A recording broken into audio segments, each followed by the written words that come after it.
شروع کرتے ہیں اللہ کے بابرکت نام سے جو انتہائی عالی رتبہ اور بہت جلیل القدر ہے۔ سب تعریفیں میرے رب العزت کے لیے ہیں۔ صلاۃ والسلام علیکہ یا سیدی یا رسول اللہ صلی اللہ علیہ وآلہ وسلم۔ اسکیری اردو ٹیلز کے معزز ناظرین کو السلام علیکم۔ حضور نبی کریم صلی اللہ علیہ وآلہ وسلم پر درود و سلام پڑھا کریں، یہ اللہ اور ان کے فرشتوں کا ورد ہے۔ قرآن پاک پہ مات ترجمہ اور 5 ٹائم نماز پڑھا کریں۔ سیرت نبی کی کتابوں کو اپنی زندگی کا ایک خاص حصہ بنائیں اور میرے اس چینل کو سپورٹ کریں، چینل کو سبسکرائب کریں۔ بڑھتے ہیں آج کی خوفناک کہانیوں کی طرف، اور آج کی خوفناک کہانی میرے ساتھ جس لسنر نے شیئر کیا ہے وہ اپنا نیم آن ایئر نہیں کرنا چاہتے، اور ان کا کہنا ہے کہ میں کوہاٹ کا رہنے والا ہوں اور آپ کے ساتھ ایک خوفناک کہانی شیئر کرنا چاہتا ہوں۔ کوہاٹ اگر آپ دیکھیں تو وہ بھی ایک پہاڑی علاقہ ہے، اور اس علاقے میں بہت سے پرسرار واقعات لوگوں کے ساتھ پیش آتے ہیں۔ وہاں کا جو سب سے زیادہ خوفناک واقعہ ہے وہ یہ ہے کہ سردیوں کی راتوں میں وہاں پر ایک عجیب و غریب مخلوق کو دیکھا جاتا ہے۔ وہ مخلوق نہ تو انسان ہے اور نہ ہی وہ مکمل جانور ہے۔ اس کا پورا جسم ایک بھیڑیے کی طرح ہے، بس اس میں فرق یہ ہے کہ وہ انسانوں کی طرح کھڑا ہوتا ہے، اور جو اس کا چہرہ ہے وہ سارے کا سارا انسان کی طرح ہے۔ اس کے پیچھے ایک بہت بڑی دم ہے اور وہ انتہائی وحشتناک ہے۔ یعنی اب ہم نے گھر تقریباً رات 1:30 سے 2 بجے کے درمیان پہنچنا تھا۔ جیسے ہی وہ ٹیکسی ڈرائیور ہمارے گھر کی روڈ پر آیا تو اس کی گاڑی کی لائٹیں جب ہمارے گھر کے اوپر پڑی، یعنی جو مین روڈ تھا اس روڈ کے بالکل سامنے والے روڈ کے اوپر ہم لوگوں کا گھر تھا، اور لائٹیں سیدھا ہمارے گھر کے گیٹ کے اوپر لگ رہی تھیں۔ جیسے ہی ہم نے دیکھا اپنے گھر کی طرف تو ہمارے گھر کے باہر ہمیں ایک عجیب و غریب مخلوق دکھائی دی۔ جب اس نے لائٹوں کو تھوڑا اور آگے گاڑی کو کیا تو ہم نے دیکھا گاڑی کی روشنی میں کہ ایک عجیب و غریب قسم کی مخلوق جس کے منہ سے خون بہہ رہا تھا، اس کا پورا جسم ایک بھیڑیے کی طرح تھا اور اس کا چہرہ ایک انسان کی طرح تھا۔ وہ بالکل ہمارے گھر کے آگے بیٹھا تھا اور ہمیں یوں لگ رہا تھا کہ جیسے وہ ہمارے انتظار میں بیٹھا ہو۔ میرے بھائی نے ٹیکسی ڈرائیور سے کہا کہ جتنی جلدی ہوتا ہے اپنی گاڑی کی لائٹس بند کر دو۔ ہم نے گاڑی کی لائٹیں بند کر دیں اور اب وہ ہمیں ایک مدھم سی روشنی میں نظر آ رہا تھا۔ وہ مدھم روشنی ہمارے ساتھ والے گھر والے جو تھے ان کی لائٹ کی تھی۔ اس مدھم روشنی میں ہم دیکھ رہے تھے کہ اس کے منہ سے خون ٹپک رہا تھا اور اس کی نظریں بالکل ہمارے گیٹ کی طرف تھیں۔ ہمیں یوں محسوس ہو رہا تھا کہ جیسے شاید اس کو یہ پتہ نہ ہو کہ ہم لوگ آ چکے ہیں، لیکن اس کو یہ ضرور پتہ تھا کہ آج ہم لوگ ضرور آئیں گے۔ تقریباً ہم نے 1 سے 1.5 گھنٹہ ادھر انتظار کیا۔ رات کے 3 بج چکے تھے۔ ہم لوگ گاڑی میں سوار تھے اور ٹیکسی ڈرائیور اتنا اچھا انسان تھا جس نے ہمیں بالکل بھی تنگ نہیں کیا، بلکہ اس کو بھی ہماری اتنی ہی پرواہ تھی جتنی ہمیں تھی۔ زرمین کہتی ہیں کہ اس مخلوق کو دیکھ کر میں خوف زدہ ہو چکی تھی۔ وہ ایک نارمل چیز نہیں تھی، وہ ایک خون خوار درندہ تھا۔ اب ٹیکسی ڈرائیور کا کہنا تھا کہ اگر ہم ساری رات بھی ادھر کھڑے رہیں تو یہ ادھر سے نہیں ہٹے گا، ہمیں اپنی گاڑی کی لائٹس آن کر کے اس کا مقابلہ کرنا ہوگا۔ اور جیسی گاڑی کی لائٹس میں آن کروں گا تو تم لوگوں نے فوراً، جب میں تم لوگوں کے دروازے کے آگے جاؤں گا تو تم لوگوں نے فوراً گاڑی سے اتر کر اپنے گھر کے اندر انٹر ہو جانا ہے۔ اور ہم لوگوں نے ایسے ہی کیا۔ اس نے گاڑی کی لائٹس کو آن کیا اور گاڑی کو اور آگے کی طرف لے کر گیا تو اب اس کا رخ بالکل ہماری طرف ہو چکا تھا، وہ بالکل ہمارے سامنے تھا۔ جیسے ہی اس کے اوپر گاڑی کی زیادہ لائٹ پڑی تو وہ کسی جانور کی طرح اچھلتے ہوئے ایک طرف سے دوسری طرف چھلانگ لگاتے ہوئے ویران راستے کی طرف چلا گیا۔ اس کی خوفناک آوازیں ہمارے کانوں میں گونج رہی تھیں۔ ٹیکسی ڈرائیور نے تھوڑا سے گاڑی کے شیشے کو نیچے کیا تو اس کی آوازیں غرانے کی ہمارے ارد گرد سے ہی آ رہی تھیں۔ اس نے گاڑی بالکل ہمارے دروازے کے آگے کھڑی کی اور میرے بھائی سے کہا کہ تمہاری بہن ابھی گاڑی سے نہیں اترے گی، جتنی جلدی ہوتا ہے اگر تمہارے پاس اپنے گھر کی کوئی ایکسٹرا کی ہے تو اپنے گھر کا دروازہ کھولو، ورنہ مین دروازے کو نوک کرنے کی غلطی کبھی نہ کرنا۔ جو بھی دروازہ کھولے گا وہ اس کے اوپر حملہ آور ہو جائے گا۔ اس کی رفتار اتنی تیز ہے کہ تم سوچ بھی نہیں سکتے، پلک جھپتے یہ تمہارے اوپر اور دروازہ کھولنے والے کے اوپر حملہ کر دے گا۔ خیر بھائی کے پاس ایک ایکسٹرا کی تھی اور انہوں نے اسی ٹائم بہت زیادہ تیزی دکھا کر گھر کے دروازے کو کھولا اور فوراً مجھے کہا کہ تم بھی اندر آؤ۔ جیسے ہی میں اندر گئی اور ہم نے دروازے کو بند کیا تو ہمیں یہ آواز آئی کہ ٹیکسی ڈرائیور نے بڑی تیزی سے گاڑی کو ریس دی اور وہ اپنی گاڑی کو آگے لے گیا۔ وہ بڑی تیزی سے گاڑی کو آگے لے کر گیا اور اس کے بعد ہمارے دروازے کے اوپر اس طرح ہمیں محسوس ہو رہا تھا کہ جیسے کوئی دروازے کو زور زور سے پیٹ رہا ہو۔ ہم لوگ اپنے گھر کے اندر انٹر ہوئے مین دروازے سے، اور اس کے بعد میرے ابو اور امی ہمارے انتظار میں تھے، یوں مانو جیسے انہیں سب کچھ پتا تھا، اور وہ بہت پریشان تھے۔ وہ یہ دعائیں مانگ رہے تھے کہ کہیں آج ہمارے دونوں بچے ہمیں ملنے کے لیے نہ آ جائیں۔ ان کی بات سچ سچ ثابت ہوئی، کیونکہ والدین کے دل کو ہمیشہ پتہ لگ جاتا ہے۔ اور ہم لوگ ان کے پاس گئے، ان سے پیار لیا اور ان کو ساری بات بتائی۔ میرے ابو کا کہنا تھا کہ یہ مخلوق پچھلے کئی سالوں سے، آپ یوں کہہ لیں کہ تقریباً 70 سے 80 سال سے یہ مخلوق، اس مخلوق کو کوہاٹ کے علاقوں میں اور باقی پہاڑی علاقوں میں دیکھا گیا ہے۔ یہ مخلوق صرف انہی علاقوں میں رہتی ہے۔ بہت سے لوگوں نے شکایت کی ہے اور بہت سے لوگوں پر اس نے حملہ بھی کیا ہے۔ تقریباً ایک سال میں 20 سے 30 لوگ اس کا شکار ہوتے ہیں، جس میں کچھ موت کے گھاٹ اور کچھ لوگ زخمی ہو جاتے ہیں۔ یہ ایک آدم خور مخلوق ہے۔ کچھ لوگوں کا کہنا ہے کہ یہ انسانی گوشت اور جانوروں کا گوشت کھا کر اس کا چہرہ اور جسم اپنی شکل بدل چکا ہے۔ اللہ کی طرف سے اس پر لعنت پڑ چکی ہے۔ اور کچھ لوگوں کا کہنا ہے کہ یہ کوئی غیبی مخلوق ہے، اور کچھ لوگوں کا کہنا ہے کہ یہ بھی اللہ کی کوئی ایسی مخلوق ہے جس کے متعلق ہم جانتے نہیں ہیں۔ سردیوں کی راتوں میں خاص کر یہ مخلوق رات کے ٹائم لوگوں کے دروازے کے آگے کھڑی ہوتی ہے۔ یہ ایسی مخلوق ہے جس کو اپنے شکار کا پتہ لگ جاتا ہے کہ آج کسی نے آنا ہے، اس لیے یہ ایک غیبی مخلوق ہے، یعنی یہ جنات میں سے ہے، اور یہ اس کو پتہ لگ جاتا ہے کہ کسی نے علاقے میں جب آنا ہو تو اس گھر کے آگے مخصوص کھڑی ہو جاتی ہے۔ تو ان کا کہنا ہے کہ ساری رات ہمارے دروازے کو کسی نے زور زور سے پیٹا، اور جو آخری آواز تھی وہ اس طرح تھی کہ جیسے دروازے کے اوپر کسی نے اپنے بڑے بڑے ناخنوں سے اس دروازے کو سکریچ کیا ہو سارا، اور وہ آواز بہت غصے کی تھی۔ ہمارے جو دروازے تھے وہ ہمیں یوں محسوس ہو رہا تھا کہ جیسے وہ ٹوٹ جائیں گے جب وہ اس کو زور زور سے اس طرح نوک کر رہا تھا، اس کو توڑنے کی کوشش کر رہا تھا۔ صبح اٹھ کر علاقے کے تمام لوگوں نے ہم سے پوچھا کہ آخر ساری رات کیا ہوا تھا، جس پر ہم لوگوں نے بتایا کہ وہی ہوا جو سب کے ساتھ اکثر ہوتا ہے۔ وہ مخلوق ہمارے تعاقب میں تھی اور ہمیں نقصان دینا چاہتی تھی۔ خیر، محلے والے ان آوازوں پر بالکل بھی کان نہیں رکھتے، بلکہ ایک دوسرے کی خیریت کی دعا مانگتے ہیں اور بالکل بھی باہر نہیں دیکھتے۔ زرمین کا کہنا ہے کہ وہ رات انتہائی بھاری رات تھی۔ پہلے اس مخلوق کے متعلق صرف سنا تھا، جب میں نے اسے آنکھوں سے دیکھا اور اس کے منہ سے خون ٹپکتے دیکھا تو میں بہت زیادہ خوف زدہ ہو چکی تھی۔ اس کے پاؤں بالکل ایک بھیڑیے کی طرح تھے، وہ ایک جانور کی طرح اس کی شباہت تھی، لیکن وہ ایک انسان کی طرح کھڑا ہوا تھا۔ اس کی دم بہت موٹی اور بڑی تھی، وہ بہت بھیانک تھا۔ مجھے یوں محسوس ہو رہا تھا کہ جیسے اس کی آنکھوں سے بھی خون نکل رہا ہو۔ اس کی دہشت اس قدر تھی کہ ہم لوگ 1.5 گھنٹہ گاڑی میں ہی بیٹھے رہے اور گاڑی سے باہر نکلنے کی کوشش نہیں کر رہے تھے، اور پھر آخر ہم نے کوشش کی، اللہ کا نام لیا اور اس مخلوق سے بچ کر نکل گئے۔ جیسے ہی میں اور بھائی اندر انٹر ہوئے تو یوں لگا کہ جیسے اس نے فوراً ہی دروازے کے اوپر حملہ کیا ہو۔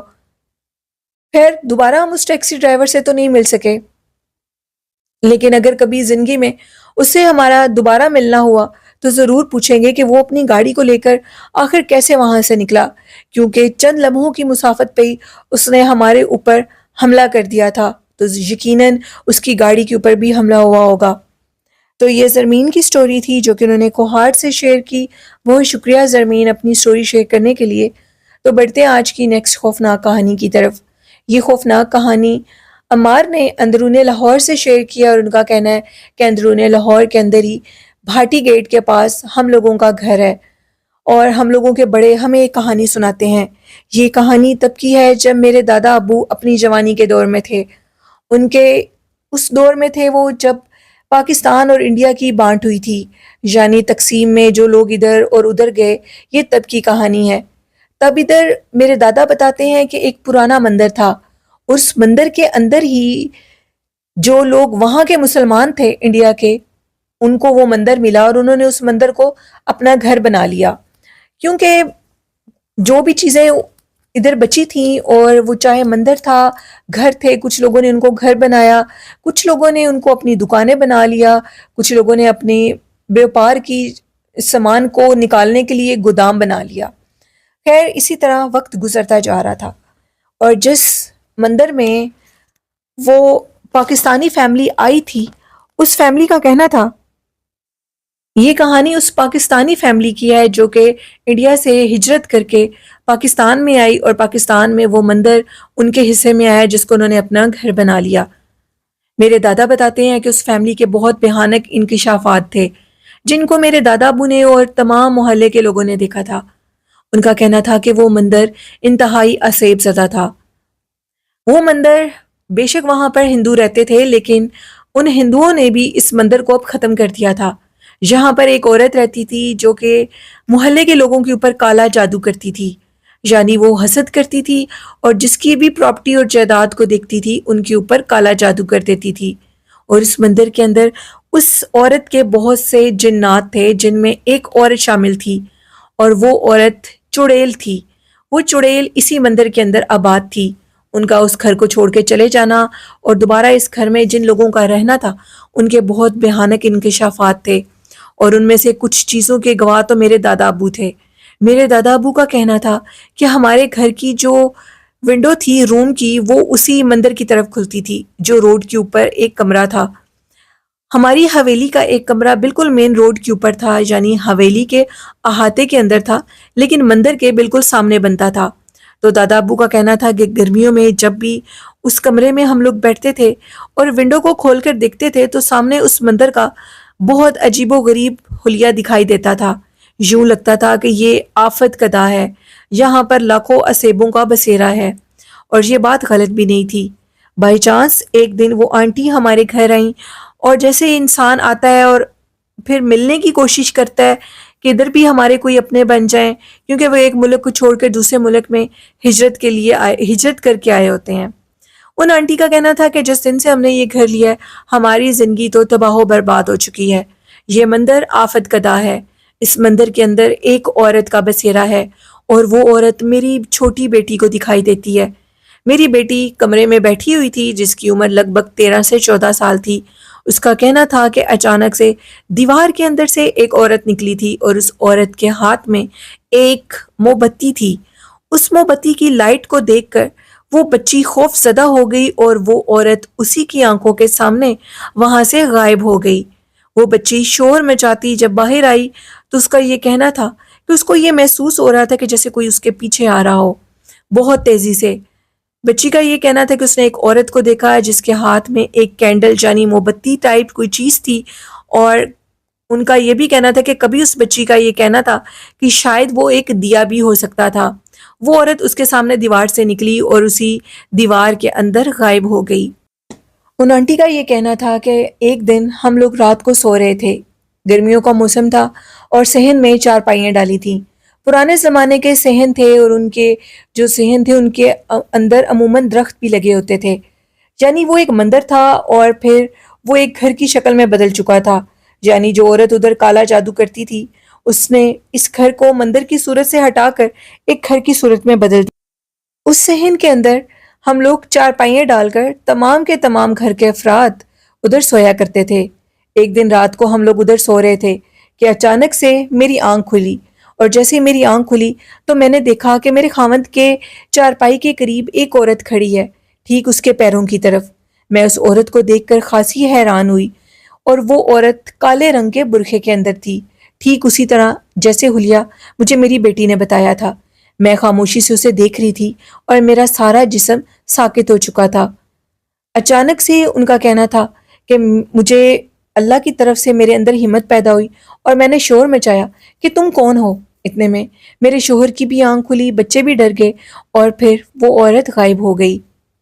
میں نے ان کو بتایا کہ میں نے آپ کے قریب کسی عورت کو کھڑے ہوئے دیکھا تھا، جس پہ انہوں نے کہا کہ ہو سکتا ہے تمہارا وہم ہو، تم نے بیٹی سے یہ بات سنی اور اب تمہیں بھی وہی خیال آ رہے ہیں۔ خیر میں نے اس کو وہم قرار دے دیا اور اس بات کو چھوڑ دیا۔ کچھ دنوں کے بعد اچانک سے میرے شوہر کی شور مچانے کی آوازیں آئیں، اور اس کا یہ کہنا تھا کہ جیسے ہی میری رات کو اچانک آنکھ کھلی تو میرے سامنے 3 عورتیں کھڑی تھیں اور ان کا یہ کہنا تھا کہ چلو ہم تمہیں لینے کے لیے آئی ہیں اور ہم تمہیں ساتھ لے جائیں گی۔ یہ بات سن کر ہم بہت زیادہ ڈر گئے اور ہم نے کہا کہ میں نے بھی اس دن دیکھا اور آپ کی بیٹی نے بھی دیکھا اور آپ نے اس کو وہم قرار دے دیا۔ اب جب آپ نے دیکھا تو آپ کو یہ بات حقیقت لگ رہی ہے۔ جب انہوں نے ہمیں یہ بات بتائی کہ وہ عورتیں یہ کہتی ہیں کہ ہم تمہیں اپنے ساتھ لے جائیں گے تو میں بہت زیادہ ڈر گئی۔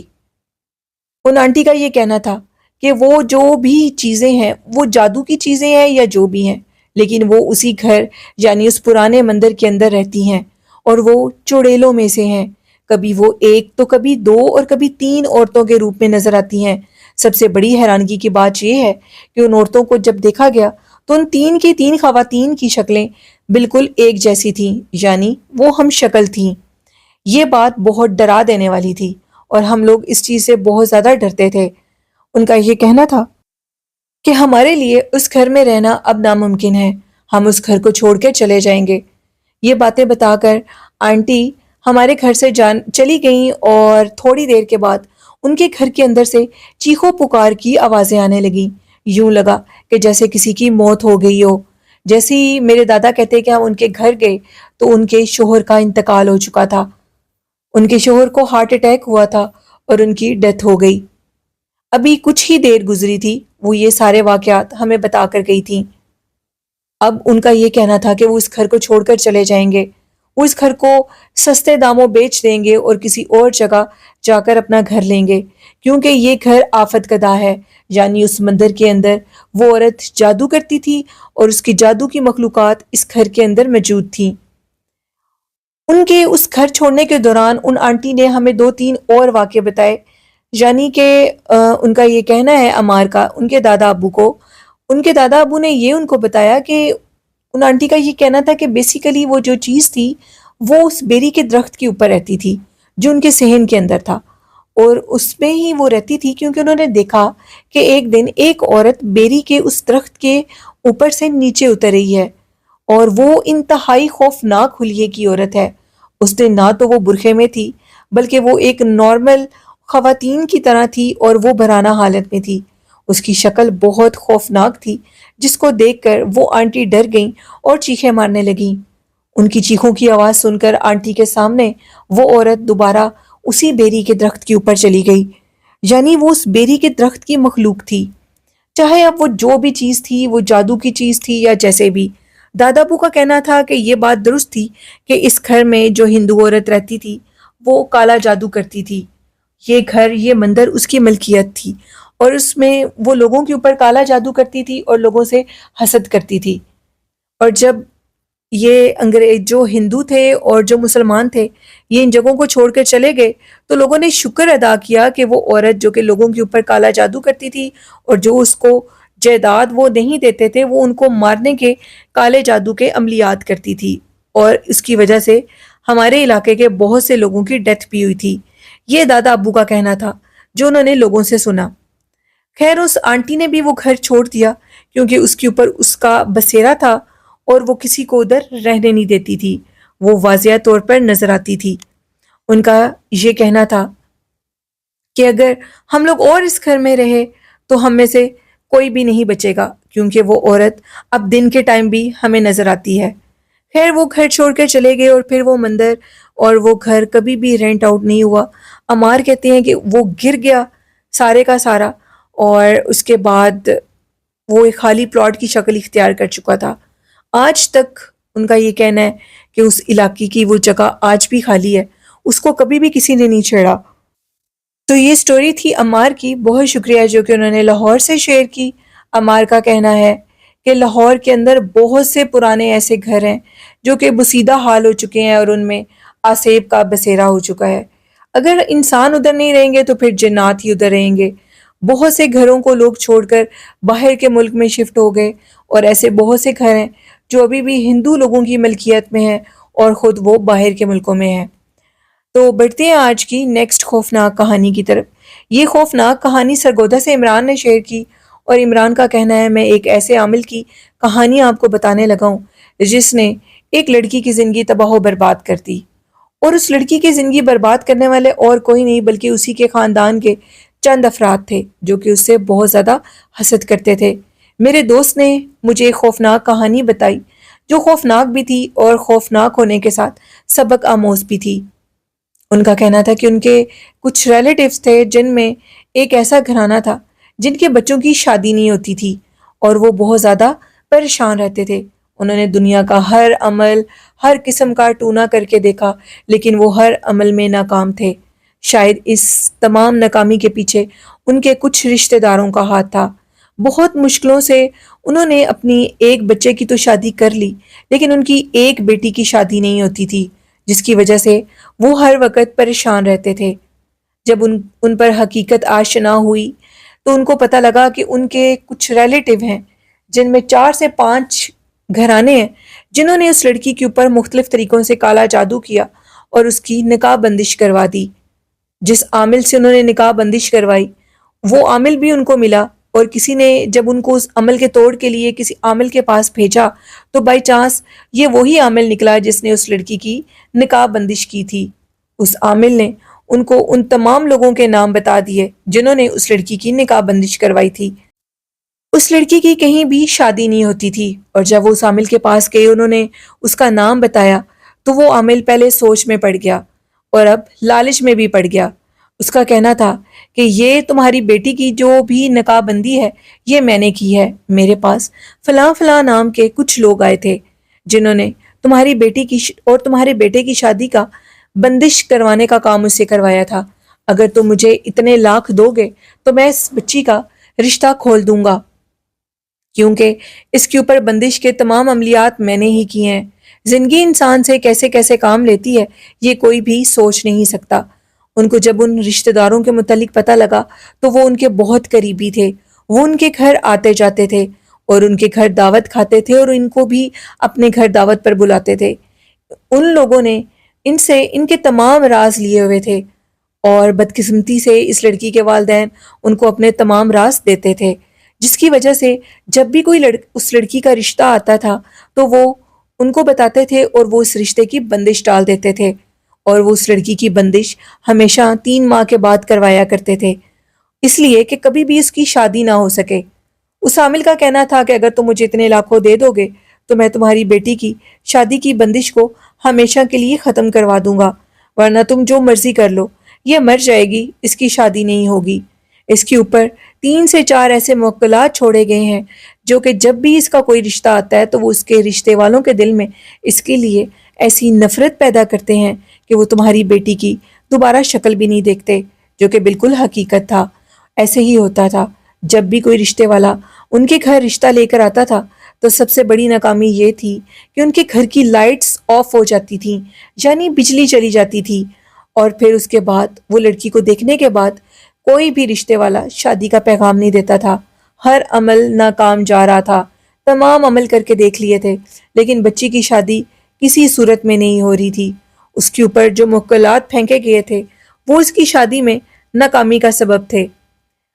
اور اس کے بعد اس عامل کا کہنا تھا کہ اگر تم چاہو تو میں ابھی بھی اس بندش کے کام کو تمہیں دکھا سکتا ہوں، یہ نام بھی دکھا سکتا ہوں۔ اس عامل نے ایک بت دکھایا جو کہ ایک لڑکی کا بنا ہوا تھا، اس کے اوپر اسی کی بیٹی کا نام لکھا تھا، اور جنہوں نے یہ کام کروایا ان کی بھی تصاویر اس عامل کے پاس موجود تھیں۔ اور عامل نے جب وہ تصویریں اس لڑکی کے والدین کو دکھائیں تو ان کے رونگٹے کھڑے ہو گئے۔ وہ ان کے اتنے قریبی تھے جن پر وہ دل و جان سے یقین کرتے تھے۔ خیر، انہوں نے کہا کہ تم جتنے بھی پیسوں کا مطالبہ کرو گے وہ دینے کے لیے تیار ہیں، لیکن کیا گارنٹی ہے کہ ہم تمہیں وہ پیسے دیں اور اس کے بعد تم ہماری بیٹی کا دوبارہ سے وہ رشتے بندش کا کام نہ کر دو۔ تو اس نے کہا کہ میں ایسا کام دوبارہ نہیں کروں گا، مجھے تمہارے حال پر ترس آ رہا ہے، میں نہیں جانتا تھا کہ تم اتنی زیادہ تکلیف کا شکار ہو، لیکن میرا کام ہی یہی ہے، میں سب کے ساتھ ہی ایسے کرتا ہوں، جو بھی مجھے بھاری معاوضہ دیتا ہے میں اس کا کام کر دیتا ہوں۔ خیر، انہوں نے عامل نے جتنے بھی پیسوں کی پیشکش کی تھی وہ اتنے پیسے اس کو دیے اور اپنی بیٹی کی نکاح بندش کھلوا لی۔ اس کی نکاح بندش تو کھل گئی، لیکن اس کے بعد وہ جو عامل تھا اس نے اس لڑکی کے ساتھ اور بھی بہت سے غلط کام کیے، یعنی کہ اس شادی کے بعد بھی وہ اس لڑکی کو اپنے پاس بلاتا تھا اور ہر ماہ اس سے پیسوں کا مطالبہ کرتا تھا، اور جب وہ بیچاری ان پیسوں کو نہیں دے سکتی تھی تو وہ اس کی اور اس کے شوہر کی آپس میں ایسی لڑائی کرواتا تھا جس سے وہ اس کا شوہر اس کو طلاق دینے پر آمادہ ہو جاتا تھا۔ اس اور لڑکی نے اپنی زندگی بچانے کے لیے بہت دفعہ پیسے تو دیے، لیکن پھر وہ ہار چکی تھی۔ آخر وہ اس کو کتنے پیسے دیتی؟ وہ ہر ماہ اس سے لاکھوں روپیوں کا مطالبہ کرتا تھا۔ وہ ایک شیطان جادوگر تھا، اس کا کوئی دین ایمان نہیں تھا۔ اور عمران کا کہنا ہے کہ آخر میں یہ پتہ لگا کہ جیسے کہ یہ لوگوں نے بتایا کہ اس لڑکی کی ڈیتھ ہو گئی تھی، اس نے خودکشی کر لی تھی۔ اس عامل نے اس کو اتنا تنگ کیا تھا کہ وہ اپنی زندگی کی بازی ہار چکی تھی، اور ان برے رشتہ داروں کا کچھ بھی نہیں ان کا بگڑا، یعنی کہ انہوں نے اس لڑکی کی زندگی خراب کر دی، اور حسد میں آ کر جو بھی اس کے والدین کے ساتھ حسد تھا، اس لڑکی کے ساتھ حسد تھا، جو بھی تھا، خیر انہوں نے اس کی زندگی تباہ و برباد کر دی، بلکہ اس پورے گھرانے کی زندگی تباہ و برباد کر دی۔ اور یہ ایک حسد کی سچی خوفناک کہانی ہے۔ اس لڑکی کے اوپر جو موکلات تھے وہ کسی بھی اچھے رشتے کو اس کی طرف آنے نہیں دیتے تھے۔ جو بھی رشتہ آتا تھا، جو اچھا رشتہ ہوتا تھا، وہ یوں تھا کہ جیسے ان کے گھر کا پتہ ہی بھول گئے ہو، ایک دفعہ آنے کے بعد دوبارہ رابطہ بھی نہیں کرتے تھے۔ عمران کا یہ کہنا ہے کہ خدا را اپنی بیٹیوں کا اپنے بیٹوں کے رشتے کرنے سے پہلے خاندان کے کسی انسان کو بھی اپنے کاموں میں انوالو مت کریں۔ ایسے شیطان لوگوں کا کچھ بھی نہیں جاتا، لیکن آپ کے بہت زیادہ نقصانات ہو سکتے ہیں۔ تو یہ ایک عمران کی کہانی تھی۔ بہت شکریہ عمران اپنی سٹوری بھیجنے کے لیے۔ تو لسنرز، پہلے بھی میں آپ کو یہ بات سمجھا چکی ہوں اور اب بھی کہوں گی کہ اپنے کاموں کو رازداری میں کریں۔ یہ اللہ اور ان کے رسول صلی اللہ علیہ وآلہ وسلم کا بھی حکم ہے۔ تو جتنی رازداری رہے گی اتنا ہی فائدہ ہوگا۔ جس کام سے پہلے شور ڈال دیا جائے وہ کام کبھی بھی پورا نہیں ہو سکتا۔ اس لیے اپنے کاموں کو شور مچائے بنا پہلے پورا کریں، اور پھر آپ کی کامیابی شور مچائے۔ اور یہ تھی آج کی خوفناک کہانیاں۔ میرے لسنرز کو کیسی لگیں؟ اپنا فیڈ بیک ضرور دیا کریں۔ اور آخر میں کہنا چاہوں گی، والدین جیسی خوبصورت نعمت کی قدر کریں، ان سے بہت محبت اور پیار کریں۔ اللہ پاک ہم تمام کے والدین کو صحت تندرستی والی لمبی زندگی دے، آمین۔ اسی کے ساتھ اپنی ہوسٹ نیلم کو اجازت دیجیے۔ اپنا بہت سا خیال رکھیے گا اور اپنے والدین کا بھی۔ اللہ حافظ۔ پاکستان زندہ باد۔